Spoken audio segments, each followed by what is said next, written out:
தாய் தமிழ் உறவுகளுக்கு வணக்கம். தமிழக வெற்றி கழக மூத்த தலைவர் கட்சியிலிருந்து விலகல், பாரதிய ஜனதா கட்சிக்கு ஓட்டம் என்ற தலைப்பில் இந்த காணொளியை நாம் காண்கிறோம். தமிழக வெற்றி கழக மூத்த தலைவர் கட்சியிலிருந்து விலகல், பாரதிய ஜனதா கட்சிக்கு ஓட்டம்.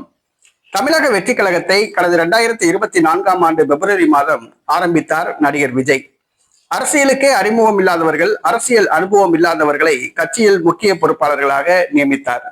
அதில் முக்கியமானவர் ராஜ்மோகன். இவர் தமிழக வெற்றி கழகத்தின் செய்தி தொடர்பாளராக உள்ளார். நடிகர் விஜய்க்கு மிகவும் நெருக்கமானவர். கரூர் 41 பேர் துயர சம்பவம் சம்பந்தமாக செய்தி தொடர்பு பரிமாற்றத்தில் இவர் சுணக்கம் காட்டியதாக கூறப்படுகிறது. கடந்த ஒரு வாரமாக தமிழக வெற்றி கழகத்தின் செய்திகளை இவர் தெரிவிக்கவில்லை என்று கூறப்படுகிறது.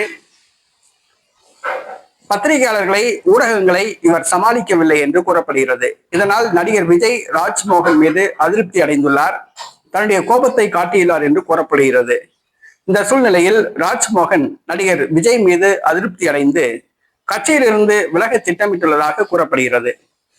அவர் பாரதிய ஜனதா கட்சிக்கு சேரப்போவதாக கூறப்படுகிறது. பாஜக மூத்த தலைவர்கள் அவருடன் பேச்சுவார்த்தை நடத்தி வருவதாக கூறப்படுகிறது. தமிழக வெற்றி கழகத்தின் மூத்த தலைவர் ராஜ்மோகன் விஜய் மீது அதிருப்தி கொண்டு கட்சியிலிருந்து விலகுகிறார். அவர் பாரதிய ஜனதா கட்சிக்கு ஓட்டம் பிடிக்கிறார்.